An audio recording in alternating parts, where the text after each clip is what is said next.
Parlons. Design. Parlons. Design. Design. Parlons. Salut, c'est Romain, bienvenue dans un nouvel épisode du podcast Parlons Design, dans lequel on va parler de comment concevoir des écrans d'App Store performants. Les écrans d'App Store, aussi appelés les screens ou les captures d'écran, ce sont tout simplement les images présentes sur la page de votre application, sur l'App Store d'Apple, mais également l'App Store Android, qui va tout simplement présenter visuellement le contenu de votre application. C'est vraiment un facteur clé quand on parle d'ASO, d'App Store Optimization, donc l'amélioration du référencement tout simplement de votre application sur les stores. Ça fait partie des facteurs majeurs qui vont influencer vos potentiels futurs utilisateurs. Donc c'est vraiment important de travailler ces écrans-là. Ce sont des images donc qui donnent un aperçu du produit au futur utilisateur. Il y a 3 buts principaux quand on va réfléchir, quand on va concevoir ces écrans-ci. Le premier, c'est de donner envie. Donc il faut un visuel agréable, un visuel accrocheur pour motiver l'utilisateur, lui donner envie de tester votre produit digital. Le deuxième, ça va être d'informer sur les principales fonctionnalités. Donc montrer quelles features sont inclus dans le produit, quels sont ses gros avantages en termes de fonctionnalités. Donc vraiment le côté concret, à quoi ça sert, comment ça va aider l'utilisateur. Et enfin, le troisième objectif de ces écrans-là, ça va être de se démarquer des concurrents. Donc ça va être par le branding, en créant un lien de confiance dès ces premiers écrans. Donc voilà, donner envie, informer et se démarquer. Tout ça, bien sûr, dans le but de mener l'utilisateur vers le téléchargement. Donc finalement, ces écrans d'App Store, c'est l'étape 0 de l'expérience utilisateur. Ça va être, après le parcours marketing, le premier point d'accroche entre le produit et l'utilisateur. C'est pour ça qu'en tant que designer d'interface, designer d'expérience utilisateur, je pense que ça relève en partie de notre responsabilité de travailler sur ces écrans d'App Store. En ce qui concerne le format, soit on va pouvoir faire des images, c'est le format classique, ou des vidéos, c'est maintenant disponible. Donc ça peut être intéressant d'exploiter ces formats, soit en mode portrait ou en mode paysage, et en général c'est adapté au ratio écran de l'appareil en question. Si vous faites par exemple une application pour iPhone, il va falloir faire des screens au format, au ratio d'écran de l'iPhone, pareil pour iPad ou pour un téléphone Android. Voilà, y a ces contraintes-là à prendre en compte, mais finalement, voilà, ça va être la base de notre travail sur ces écrans d'App Store. Ça laisse des possibilités vraiment folles pour engager les nouveaux utilisateurs avec votre produit. C'est quand même un facteur qui est pas toujours optimisé, pas toujours très bien utilisé, même par des grosses applications. Donc c'est vraiment quelque chose sur lequel je vous pousse à travailler, à améliorer ça. Ça peut vraiment augmenter tout simplement le nombre de téléchargements.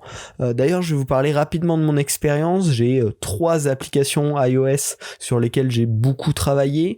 Et à chaque fois, quand j'ai retravaillé les screens d'App Store, ça a impliqué une hausse des téléchargements.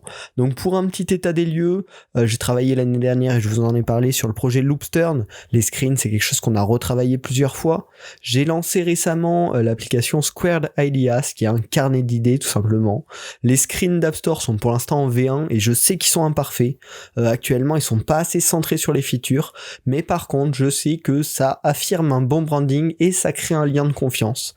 Donc à ces étapes-là et dans les prochaines versions, j'essaierai bien sûr de l'améliorer. Et le dernier exemple que je voulais vous donner avec des chiffres cette fois-ci, c'est Sésame, le gestionnaire de mots de passe.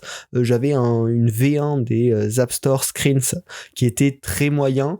Quand je suis passé à une seconde version fin 2019, j'ai vu tout simplement une augmentation des téléchargements de plus de x2 en accent justement bien plus sur le branding, bien plus sur les features. Aujourd'hui, niveau confiance et niveau branding, je pense que les screens de Sésame sont pas mal.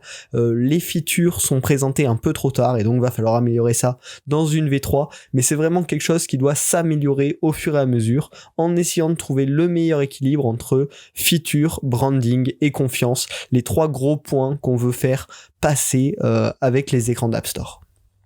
Donc avec toutes ces expériences, j'ai pu tirer quelques apprentissages, quelques bonnes pratiques à mettre en place lorsqu'on design ce type d'écran, que j'ai découpé en 3 catégories. La première, c'est niveau organisation.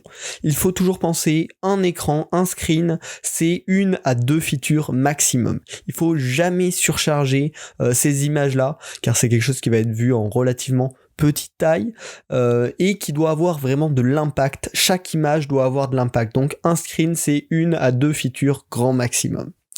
Le second point au niveau organisationnel, c'est que les 3 premiers screens vont être visibles, en tout cas sur iOS, dès la recherche. Donc ces 3 là doivent vraiment être accrocheurs et doivent expliquer en 3 images quel est le contenu, qu'est-ce que propose votre application. Ça doit vraiment être l'accroche de votre application.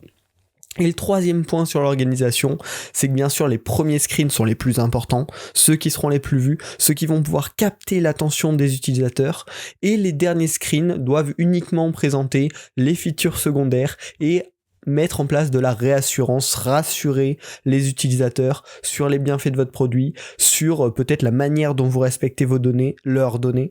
Donc voilà, pensez vraiment à cet ordre, c'est pas une chronologie, la plupart ne vont pas aller jusqu'au dernier screen, donc les premiers doivent vraiment montrer le contenu le plus important, et les derniers screens, ce qui est plus secondaire. En termes de contenu, il va vraiment falloir penser et choisir avec précision ces textes. Les textes doivent vraiment être limités à des titres pour la lisibilité. Comme je vous l'ai dit, c'est pas affiché en énorme sur les App Store, il n'y a pas vraiment possibilité de zoomer dedans, donc le texte doit être très lisible, même pour pour tout le monde, même pour ceux qui n'y voient pas parfaitement. Donc ça, faut bien y penser, c'est très important, sinon tout simplement vos screens vont devenir inutiles. Le deuxième point sur le contenu, c'est que l'utilisation de vrais screens de votre application en grande taille est fortement conseillée pour l'immersion tout simplement. Les gens veulent découvrir que fait votre produit, des grands titres, des jolis mots, c'est important, mais ce qui est surtout très important, c'est de montrer le vrai contenu de votre application. En appuyant sur le bouton télécharger ou acheter, ils savent qu'ils vont accéder à ce produit-là qui est joli comme ils le voient sur les screens et qui est simple d'utilisation comme ils le voient sur les screens, donc c'est très important. Et le dernier point en termes de contenu, c'est qu'il va falloir un branding très fort sur ces écrans-là, en reprenant bien sûr les couleurs, les polices d'écriture, le style, et le but va vraiment être de marquer les gens si vous êtes une petite application, et bien sûr de marquer les gens de votre empreinte, de la prestance que vous avez déjà en tant que marque si vous travaillez pour un produit d'une grande marque. Ensuite, pour les astuces au niveau du discours, il y en a 3 également que j'ai préparé pour vous. La première, ça va être de penser aux spécificités des différents appareils. Si par exemple vous avez une protection biométrique, sur les appareils équipés d'un système de reconnaissance faciale, ça va être bien de leur proposer un screen présentant cette feature. Pour ceux où avec c'est de la reconnaissance digitale avec le doigt, va falloir lui montrer cette feature et non pas faire un screen générique qui va s'appliquer à tout. C'est vraiment mieux d'adapter à chaque appareil les screens pour que l'utilisateur se sente vraiment concerné et voit que l'application est faite exactement pour lui et non pas pour un utilisateur générique qui ne lui ressemble pas. Le deuxième point en termes de discours, ça va être d'essayer d'utiliser au maximum la preuve sociale.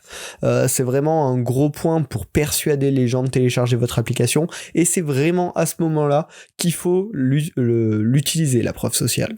Il va falloir conforter les utilisateurs dans leur choix de télécharger leur application et leur montrer que c'est le bon choix.